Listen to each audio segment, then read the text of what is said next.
Is China different? Does secular stagnation apply? How have Chinese policymakers changed over time? Should industrial policy be a thing? What should American academia do to navigate its relationship with China? To discuss, ChinaTalk welcomes its first former cabinet secretary to the show.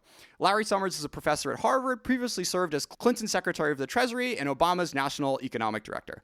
Co-hosting with me today is Logan Wright, Director for China Markets Research at Rhodium. Dr. Summers, welcome to ChinaTalk. Glad to be with you.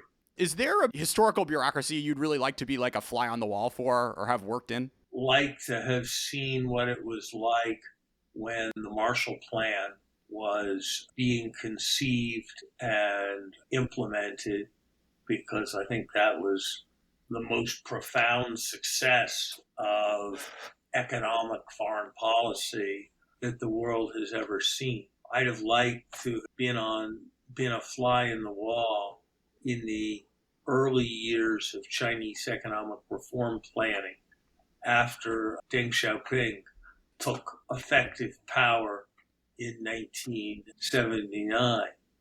I'd have liked, from a very different perspective, to have been present in the foreign ministries of Europe in the 39 days before World War I, so that I could better learn the negative lessons that were to be learned from that experience. So let's stick with Chinese economic policy making. How has your estimation of Chinese policy making changed over the past, start the clock at Deng, maybe? I think for better or for worse, and it's some combination, China has become less receptive to Western influence. I think the China of the 1990s was a China that believed that a great deal of economic wisdom was present in the West, believed in the remarkable power of markets, was more open to the idea that free societies and free markets were things that went together. And I think that three things have probably contributed to some substantial loss of admiration for Western economic practices or respect for the American capitalist example. I think that it's always the case that as young people succeed and gain strength, they become more determined to set their own path rather than to follow the path of those who've gone before. And as Chinese incomes increased manyfold between 1995 and 2000, between 1990 and 2010, those years, China became more confident in its ways. The second thing that happened was, for those who thought the West had it figured out, the combination of 2009 financial crisis, the election of Donald Trump, the lack of success in initially containing COVID just gave less of a sense that this was a place to go to learn to how to architect society. And I think the third thing is that the rising tension and sense of competition between the West and China inevitably led to an emphasis in China on defining its own greatness in its own way. And so for all these reasons, I think Chinese economic policy making has become more distinctively Chinese and less an evolution towards models more like that of the United States or Europe. Yeah. I think also another piece of that has, I think, been a big change in thinking of a kind that I certainly did not foresee about the relationship between information technology and political openness. I was very given in the early 90s to remarking on the fact that during the 1980s, countries like the United States or Japan or the UK had many more telephones than televisions, perhaps 3 times as many telephones as television. But that in Russia, there were twice as many televisions as there were telephones. And that the explanation for that had to do with a preference for one-way communication over two-way communication. And it was my belief during that period that some of the success, and I think it was success, of much derided Star Wars strategy came from the fact that delivering the kind of information technology that was open, that was necessary to compete, was inconsistent with being a completely closed society in the way that Russia was. I think the ways in which information technology, through things like social credit mechanisms, through things like the ability to monitor and manage social networks, can be reinforcing of authoritarian models rather than undermining of authoritarian models, was not something that I anticipated, but I think is probably important in understanding the current architecture of economic competition. There are lots of recently retired or current senior officials who've spent a month hanging out at HKS from the CCP. And I feel like the next generation are probably not going to have that on their resume, both because the CCP is more wary and maybe wants to learn less from the West, as well as some challenges that are racking American academia as they think about engaging with the Chinese government, mainlanders in general. How do you think that American universities should think about navigating this relationship? I think it's a very profound question.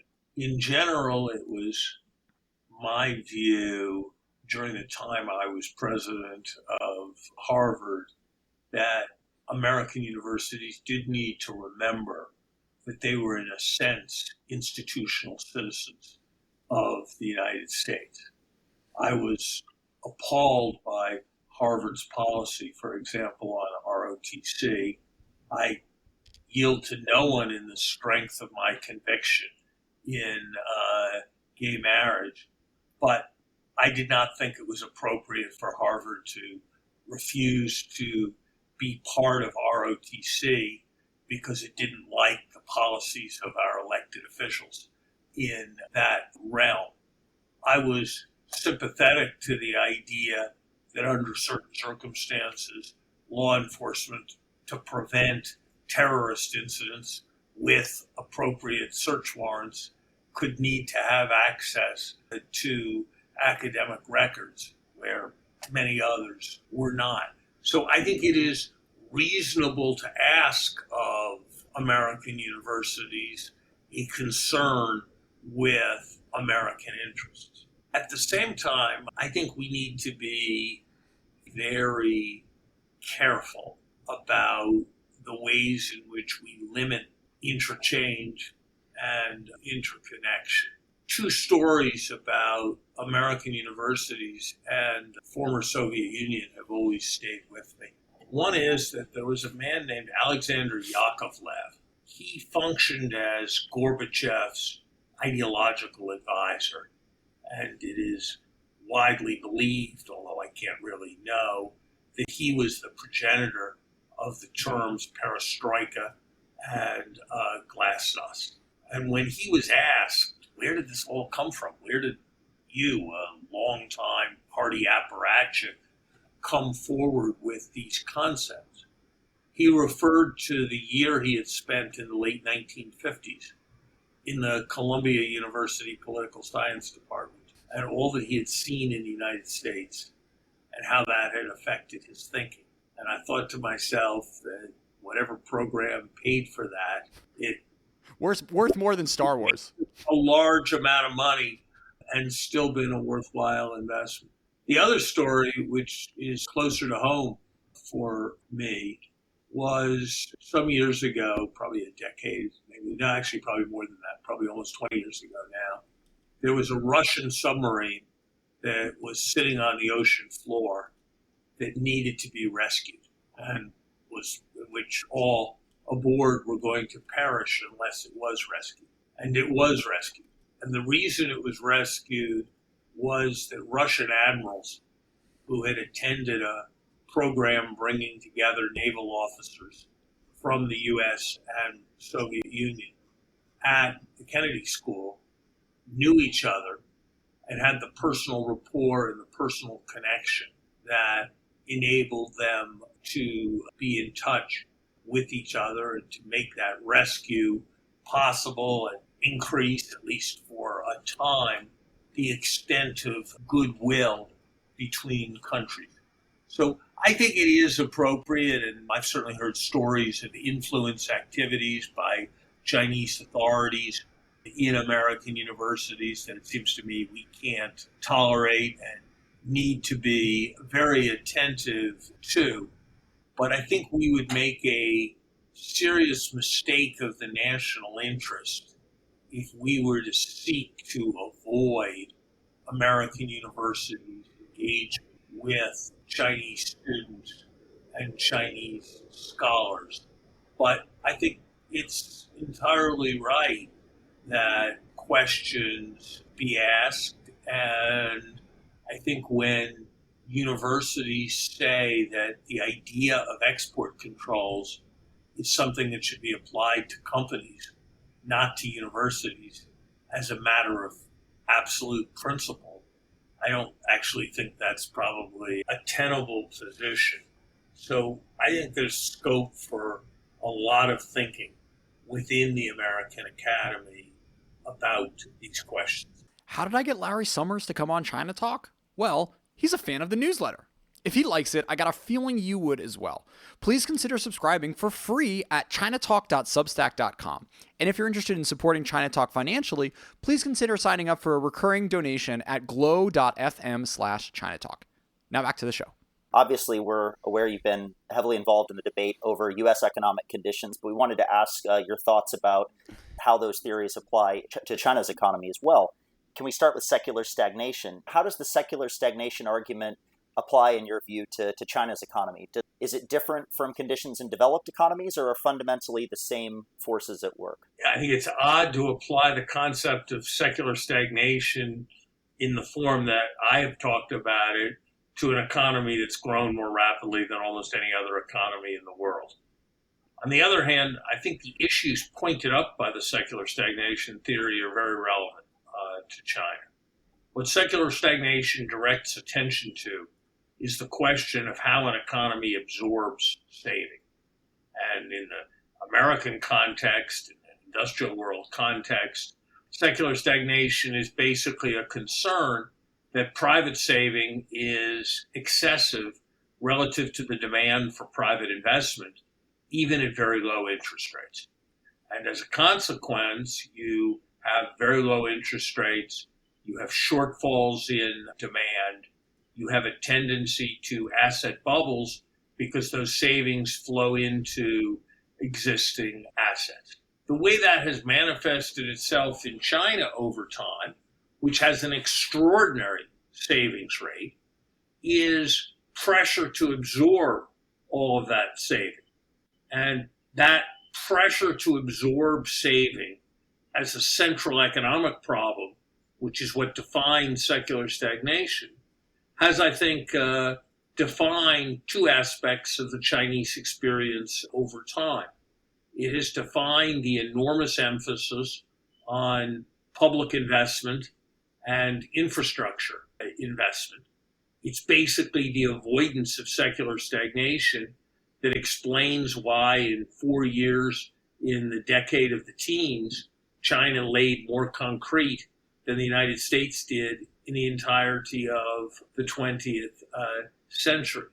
So the first way in which secular stagnation theory explains Chinese performance is it points to those very high levels of public investment. It also explains the pattern of China's international accounts.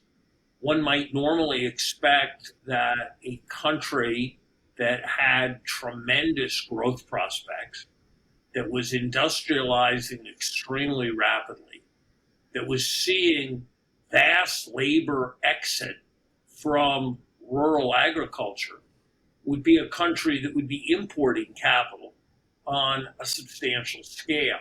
But the level of saving in China is so great that it actually has been exporting capital on a substantial scale, particularly up until the last several years. And so that savings absorption problem is, I think, the key to understanding the mercantile tendency in Chinese policy. If there had been an open capital market, it might not have been mercantile policy. It might simply have been substantial capital outflows coupled with a relatively weak exchange rate. In the presence of capital outflow controls, it manifests itself in a mercantile approach directed at maintaining the level of demand. And so I think the logic of secular stagnation theory helps to explain two of the very striking characteristics of Chinese economic performance. I might just mention, finally, that in a way there's a resemblance between China in the first part of the 21st century and Britain at the end of the 19th century. In both cases, there were substantial pressures for saving that led to very substantial external investment. Some of the economics of the British Empire parallel some of the economics of Belt and Road. And interested in how you think about, in the context of, over the course of the pandemic, we've seen a huge expansion in China's current account surplus, with that surplus of savings over investment, a continuation of this mercantilist behavior with different stimulus efforts in China versus the developed economies. Is this, the persistence of that current account surplus, a concern? How much of a concern should it be to developed economies, particularly the U.S., in the course of an attempt to create a more sustainable post-pandemic recovery? From a global point of view, saving absorption is a problem. That's why we live in most places, with the exception of the United States, right in this particular period, in a rather deflationary era.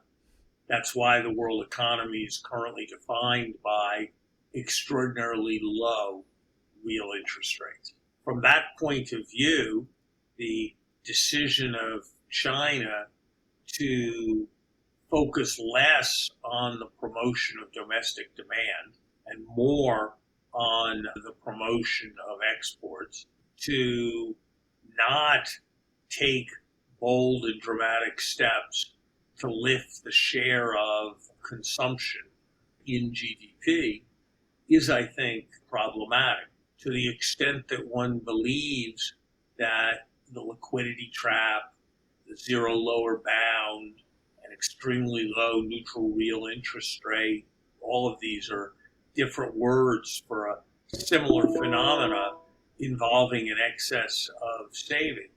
To the extent that one sees them as serious issues, if China were reducing its level of domestic saving or doing more to channel that domestic saving into investment, those would be smaller problems in the global economy. At the same time, we've seen this dynamic where the Chinese financial system has been less efficient over time at intermediating savings into investment.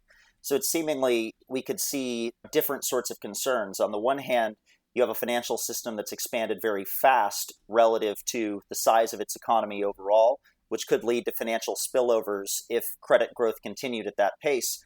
And on the other hand, we have this idea that even if China did stimulate investment, it still might not necessarily reduce the current account surplus over time. Which of these concerns is probably the bigger one for developed economies at this point, in your view? I'm not sure I completely share your indictment of the Chinese financial system. The fact that China is a country with 25% of, if that, U.S. per capita income at PPP, and probably 18% at exchange rate measures. And yet, it has cutting-edge technology companies in as many areas as it does, is attributed to the fact that the finance entrepreneurship ecosystem in China is doing something very valuable. The fact that China has been more successful in the field of software than Europe has is some kind of positive reflection of what's going on in China. And it's not my impression that all those investments are being made by the public sector. Many are being made by a flourishing venture capital industry. So I think one has to be careful in condemning everything in Chinese finance.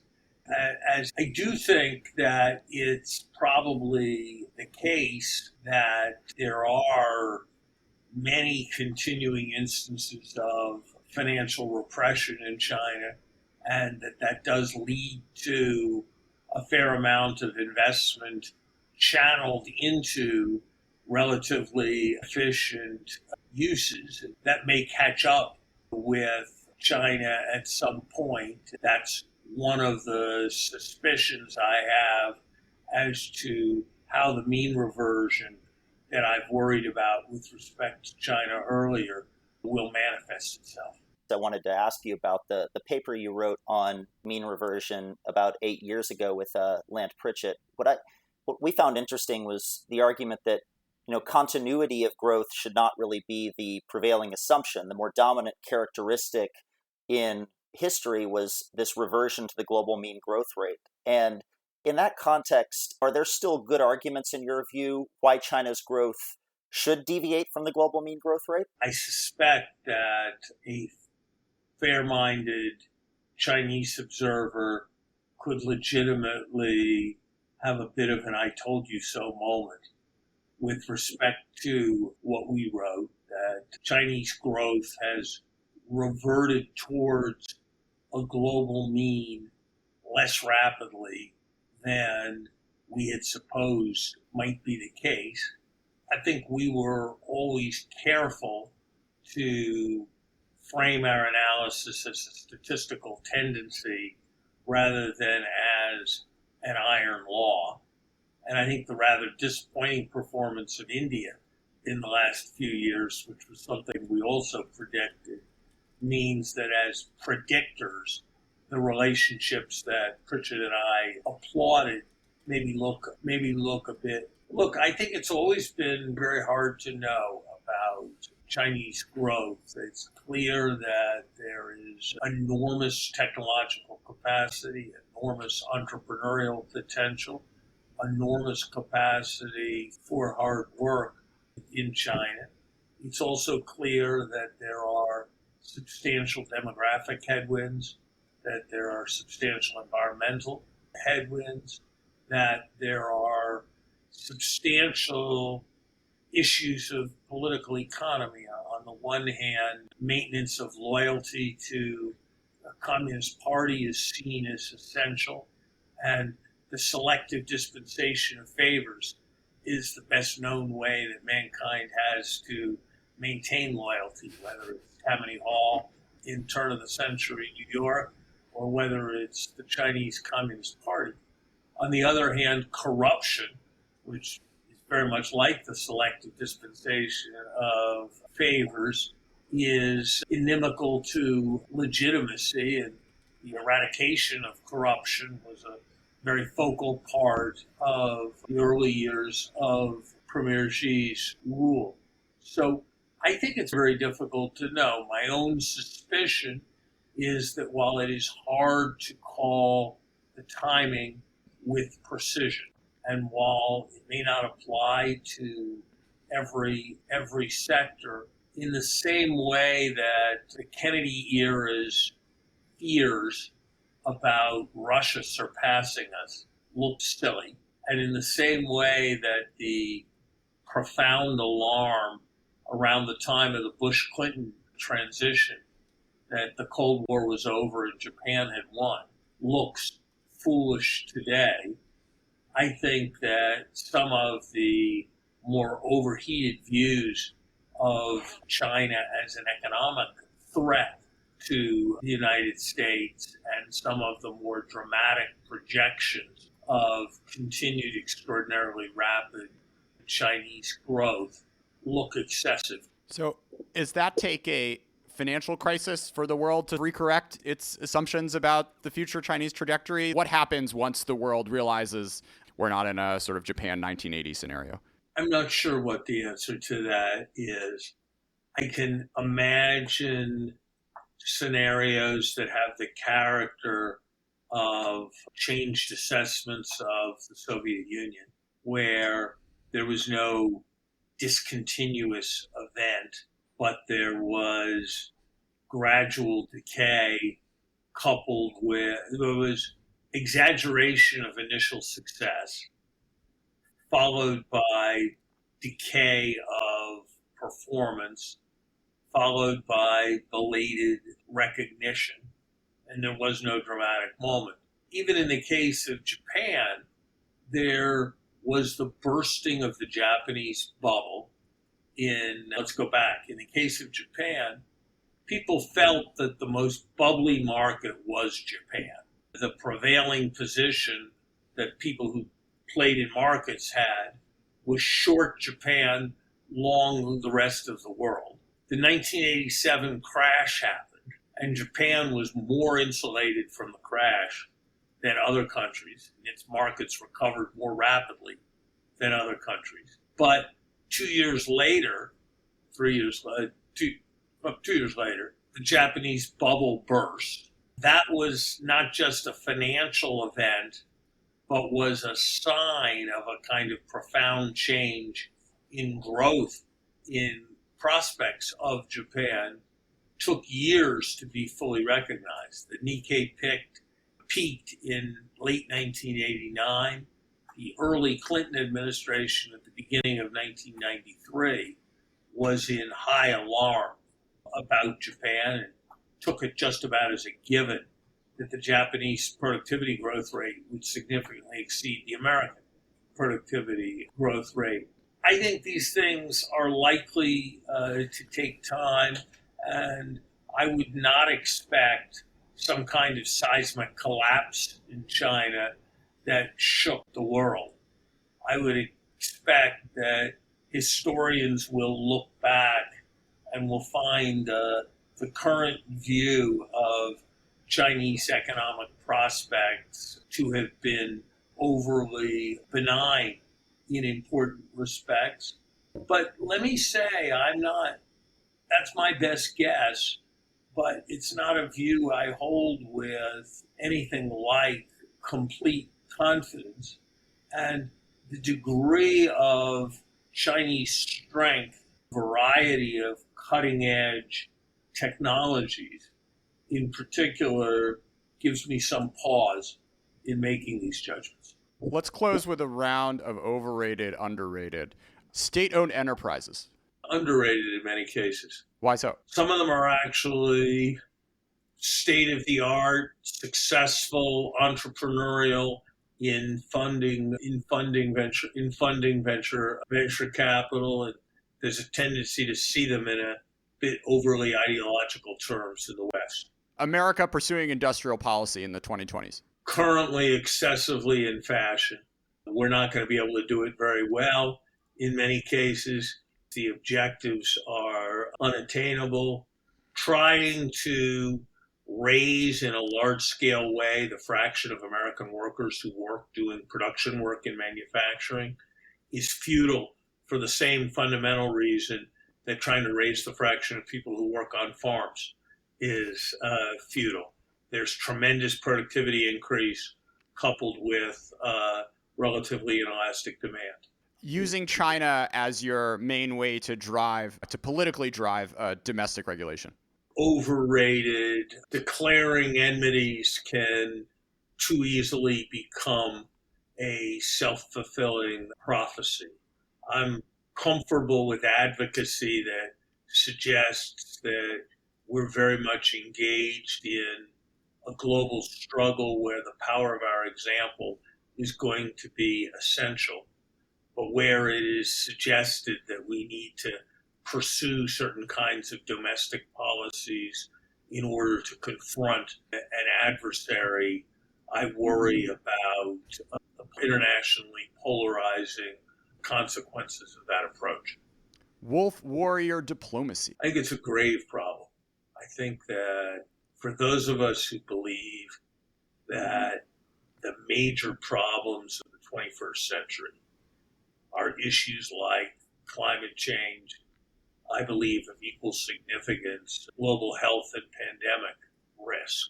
For those of us who see those challenges as central and see being able to cooperate with China as central in meeting them, and would like to see our relationship with China more oriented to cooperation on those issues than on ideological point scoring having to do with political issues. Wolf warrior diplomacy, because of the outrageous things that are said, makes fostering cooperation much more difficult. So I think it's very pernicious. And we got a big one to close. America's political system. I think it's underrated. I think that the lesson of American history is a lesson of self-denying prophecy. That John Kennedy believed that Russia would surpass us, that it was generally believed that we were suffering a malaise, that our Constitution might need to be amended at the end of the Carter administration, that many believed and suggested that Roosevelt needed to take dictatorial powers in 1932, that in 1792, Patrick Henry said that the spirit of the revolution had already been lost. And I think the great narrative of American history is the American people and their leaders' capacity for alarm, and for that alarm to lead to renewal and rejuvenation. And that's what I think is a process that's being set in motion right now. So I am ultimately an optimist about the United States. I believe Winston Churchill did not actually say what is often attributed to him, but I do believe the statement is correct, that America tends to do the right thing, but only after exhausting the alternative. And I think in many areas people will look back at this moment and that's what they'll see. One last one, because I can't help myself. What are your biggest outstanding analytical questions about China you'd love to learn more about or read something about or try to get answered? I'd like to understand the questions around the demographic changes that China is going through, both the obvious in terms of a declining labor force, but I think the less obvious in terms of the consequences of rural to urban migration of those who can be productive in urban areas being largely exhausted. I'd like to understand better than I do how China has nurtured a cutting edge set of venture type companies despite being a relatively poor country. I'd like to understand better the questions of transition of power and the possibilities of wrenching change from the current system in China. History tells me that protracted continuity for 50 years is unlikely, but I don't have a good feeling for the likely discontinuities. And I'd like to understand better the attitudes of ordinary Chinese people towards the United States and towards the rest of the world, because I think it is a mistake to assume that authoritarian states are not responsive to the popular will. Often authoritarians who lack the legitimacy of